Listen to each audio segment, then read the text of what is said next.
non-EU residents' houses, and then they just pick them and take them to the detention center and deport straight. So many cases. If you stay in the Heathrow, you can see so many deportation happening. And as non-EU resident, like immigrants, when we come, we pay a lot of money. As a student or any immigration fees is really high. But still, as soon as we come here, then we are in a constant threat of deportation. Every minute, like we see enforcement officers, we are so scared of them. Our situation is really bad, especially in London. I don't know if anywhere else, but that's the case happening there. It's the same up here. It's not as bad as that, but it's similar. The threats from the Home Office. Question there.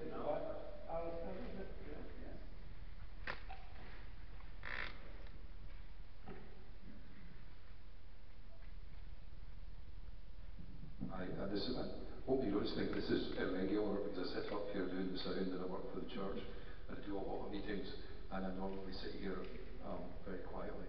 I'm also a local resident, I'm also a concerned local resident. I think the Brexit thing is incredibly complex. I was watching a guy on TV this morning, and they really have no idea why people voted the way they did. Some people say it's working class people in the north of England. Somebody said about Nissan voting their own jobs out of existence. Bizarre thing to do. I've worked quite extensively in Wales, and Wales has an enormous amount of inward investment from Europe, and they publicise it a lot. So all the old coal fields, all the old steel towns, nice sports centres, great facilities, all with EU plaques. Wales voted leave.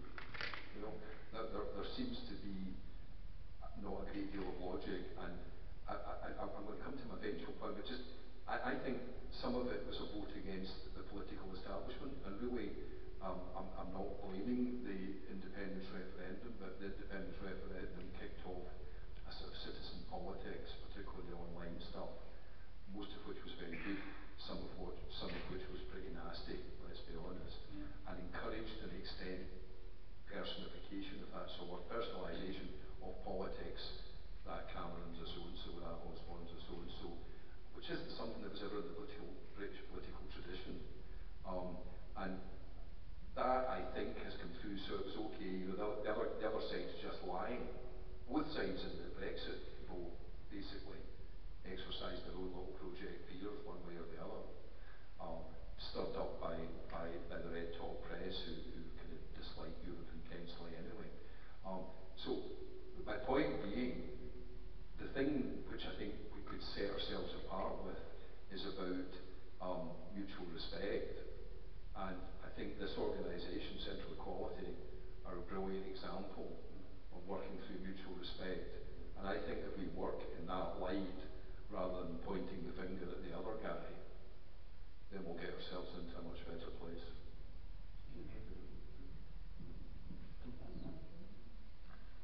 Well, I think the analysis makes a good point again, that it's extremely unclear where we're going, and the relationship to the UK government would like to have with the EU are probably a bit different from the relationship that we would have. If this whole thing has been triggered off by the xenophobia or the UKIP that was mentioned earlier on, to have this referendum, and there's no any proper lead into it, then we have ended up in a place that we didn't want to be. And I think that's the absolute total conclusion that most people are beginning to come to now. And once we start seeing the effects it has on institutions, businesses, people's lives, and how they're affected by this, I don't think any of this was taken into consideration. It was if some sort of right-wing establishment decided to want to retreat into themselves and left the world alone. It can't work like that in Alistair. And I think we know that in this country. And maybe London again is different because, not with your circumstances, Nadia, but maybe London, because it's maybe a bit more cosmopolitan and it's on with each other, they voted differently as well. Maybe they were more aware of the situation because of the financial institutions. But we're in a hell of a place, certainly. Sorry. No. The church talks about hell too.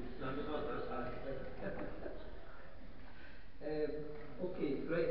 Any more questions? There's one there. Yeah. Okay. Taking what Adana said there about expressing our concerns to Westminster and expressing our concerns to people south of the border. The people that I have a real concern for are the young people of England. The 16 and 17-year-olds didn't vote in that referendum, and I think the under-25s were massively outvoted. I think something like 80% of the young people voted to remain in Europe, and 80% of the people over 65, that's roughly the figures, voted to leave Europe. So I feel that the people in the middle, the middle-aged people, who are the workers, in the banks, in the car plants, and wherever they're working, that are losing their jobs because of this, were voted out by the over 65s, with every respect to them, and the under 25s, who will be completely disoriented because Europe is the way they're educated, Europe is what they know. They know nothing living experience of what the over 65s have been through, the post-war years, 1948, that time period. I feel this is the most undemographic vote that's ever been made in Europe. I feel the under 25s have really lost out. I think they deserve a stay in England. I think they deserve, and Wales of course, to get their voices heard. Wouldn't it be amazing if their voices were heard and England could stay in Europe? That's the way I feel about it. Right now, with the global situation, I would feel more secure if Britain was united just for a couple of years longer. But I still, for myself personally, think Scottish independence is a good thing. But it's the under 25s that I really think were outvoted in that referendum. I think it was grossly unfair to them. Do you think we should have a rerun of the referendum as a second referendum? Possibly, yes. I think something like that should happen. I was just an information pack we've got about all the petitions that are happening, and Britain's overseas making petitions, to reverse the decision or have another referendum. I think that's a very, very good idea. Thank you. Anybody else? Mr. White at the back, somebody's right at the back, yes.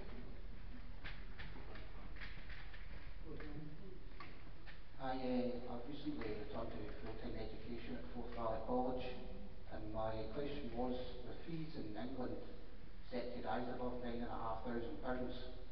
do we think post-Brexit the loss of revenue will be able to still sustain the level of free bursaries and student loans that currently help young people? Aaron's met my class, and there's some really young talented people who will not get into further education unless they have the money to pay for it themselves if the bursaries and that disappear. Well, I can read you the colleges and universities in Scotland have noted the uncertainty of the status of EU students attending here, and they're very concerned about the loss of money. I think at the moment you get £75 million of research funding project came from EU sources. There's another 24,000 EU students in Scotland spending about £156 million off campus. I'll go back to what, you can put that together along with the statement that Theresa Coffey said that you'll have to wait until the autumn statement to see what they're going to do. You could quite well imagine that if we're leaving Europe, and it might take them 2 years to do that, but everything will start to shut down. That's the guarantee, certainly. They'll just start to cut things off and cut things off. So I think Scotland will end up with, at the same table, maybe our own budget would be cut. I don't know, the Scottish grant be getting more devolved to us. Maybe we can start to raise more money through the taxes that are devolved to us. But the one thing certain that everybody at the same table trying to get a bit of this budget that's going to be announced on the 23rd of November, and we'll just have to wait and see what they decide they're going to do with it. I think that they will cut back. Well, I don't think they can do anything else but cut back. And whether they change their austerity policy or not, I don't know. I don't know if that answers your question, but I think that's what's going to happen. Everybody will be fighting to get a bit to make sure that the money's secure for them. That'll be fisheries, agriculture, every single thing you can imagine. Do you think we'll have to bring in tuition fees? I can't answer that yet. I think you just have to wait and see what. We don't know what cards are going to be dealt to us. It's totally imponderable. But I would like to think that we, as a government in Scotland, would maintain the policy that we would keep free tuition. I think a certain Salmon said that you feet would burn in fire or melt against rocks. Rocks will melt in the sun. Thank you. and before he would start charging fees for tuition and any. But all I'm saying is that the situation could change because you can't do anything else if you haven't got the money. Okay, thank you, John. Any... Can I get my statement in? If you're allowed to question, yes.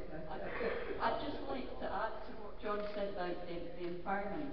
You see, before the UK joined the common market, we were actually known, we were notorious for being the dirty man of Europe. The UK's approach to environmental legislation was just to do the barest minimum to clean up problems when they were forced to.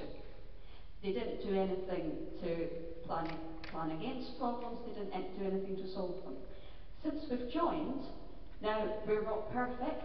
I can tell you from my work with John in the Environmental Audit Committee, the UK government finds many, many ways to stop environmental legislation working, but there has still been a huge improvement.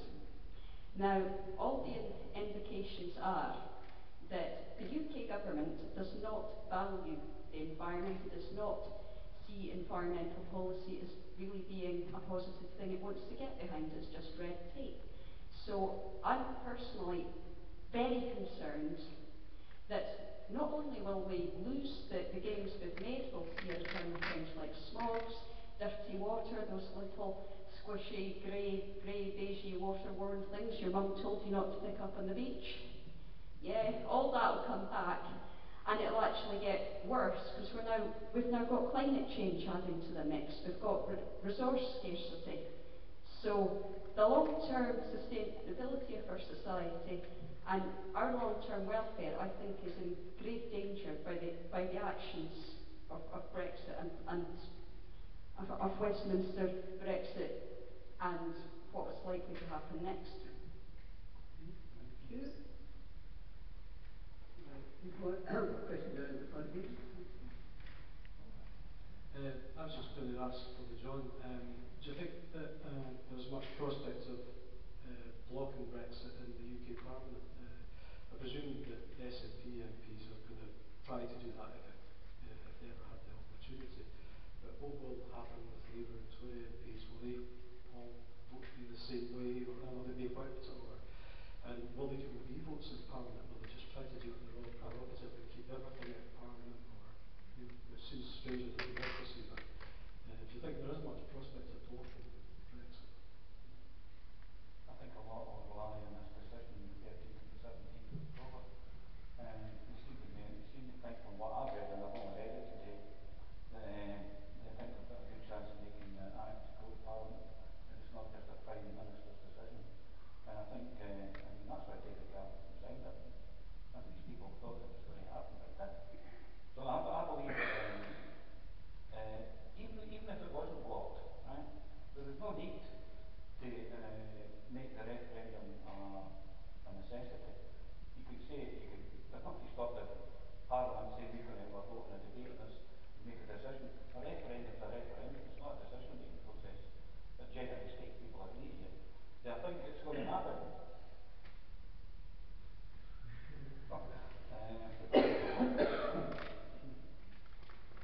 I think if this momentum carries on the way it is going on, and I think if these people come out and form these things such as Adana's suggestion, I think if the big businesses decide that they are starting to move, I think they might end up with a vote, and I think that's more likely to be the movers and shakers than the decision makers in Parliament. I think they're just far too soft. Does that answer your question? Can I ask Mark's opinion on that? Because I think you need to be, sorry, I'm under the chair.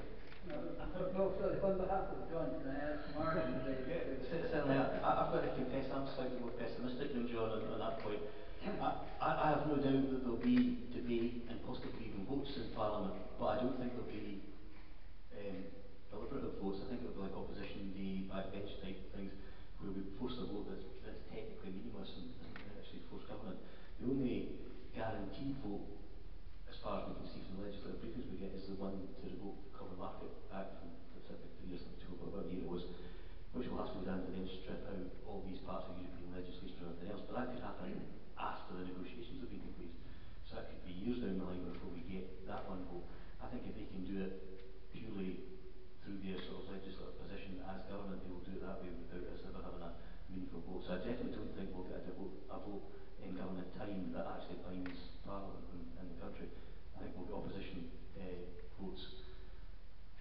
which will inform opinion but not actually take us any further forward. I'll just add to that. I think if people lobby their MPs forcibly, I think they might think that there's a wee bit more discontent or unsure who they are. I think that's the way that these things work, because if they get pressurised, I can only tell you from when 30 degrees and who's the other one, with two or three of them, when they start sending hundreds of emails, there's money stuff left to answer. A lot of MPs get quite agitated. And if they feel that maybe they're in a marginal seat, if they feel they're in a marginal seat and people are totally against this, they maybe start changing their minds. So I'm a wee bit more hopeful than Martin. But I believe that I think the biggest threat is businesses moving abroad. Right, well, folks, I think we're going to start winding up now, so we've got one question, and if anybody's got any burning questions, get your hands up so we can. Thanks, Michael. It's really just a point I'd like to make. We basically get into the mess that we're in today because two major political parties had spats amongst themselves. You've had Labour tearing themselves apart because of an elected leader who returned with an increased majority because he's basically his MPs didn't like him, so he had to stand again. So they're like that. The Tories called for the only reason we had a European referendum was to try and put these Tory backbenchers Eurosceptics into place, and it went wrong. Nobody expected it to go wrong. Neither the Eurosceptics or Europhiles within the Tory party. So we are in this imponderable position that we're in, and ostensibly we could have a Tory government, but they were elected on 26% of the vote, and that's the government which is making laws in our country, and by that I mean Scotland. So I find it totally imponderable how we ever got to this position, and because I'm a socialist, I used to vote Labour, the first 40 years of my life, if you like, but Labour's not Labour any longer, well, certainly it wasn't even Tony Blair was it. I suppose what I'm saying is vote independent good for me. I think we're being forced into potentially it could be another independence referendum for Scotland, and hopefully we would make the right decision so that we can. Come on, we don't want to get. No, sorry, right, okay. It's just so that we within Scotland can make our own. It's so that we can make our own decisions within Scotland, as it is. It's being imposed upon us by people that we didn't vote for, and potentially we don't have the potential to vote in a government that we would like, because even if we are socialist, because of the split amongst the Labour, they reckon that the Tories could be in for another 20 years. I apologise for the political lesson here, but I just felt it's well worth stating. So I suppose, as was already mentioned on the environment, we all have to look at Westminster. Westminster allows fracking, right? We are fortunate enough at the moment that we have a protection of a moratorium.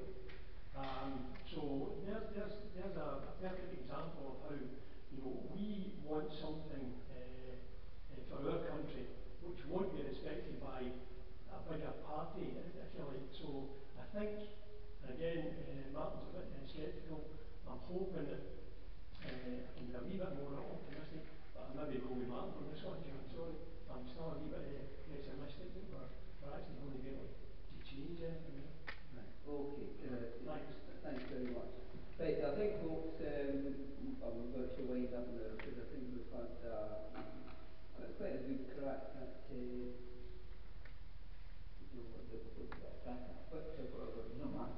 anyway, folks, that's something to do with part of the before I ask John to sort of say a couple of words at the end, I'd like to thank everybody for coming, especially on a night like this. So that's brilliant that you've come here.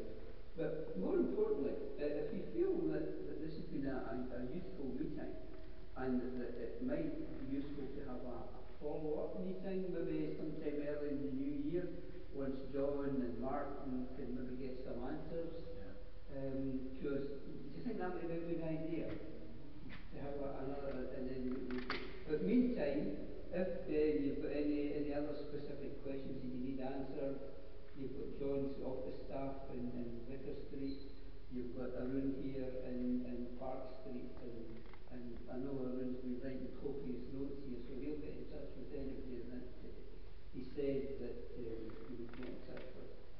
And can I just thank too the staff here, the folk here that have been helping us tonight, especially with this microphone stuff, and also John's staff from Vicar Street, and I was going to say my staff, but I mean, sorry, Arun's staff from Park Street. I'm only the chair of the board, so Arun's the real guy.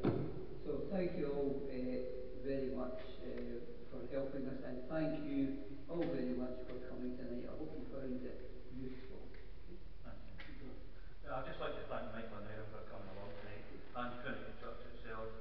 They're always accommodating for us at anything we try to do. I think this is maybe the third or fourth event we've held here. It's a good event, and it's a decent turnout. I'm delighted that people have come out, and I think what Michael said is I think we'll come back to you sometime in the new year, and we'll try and follow up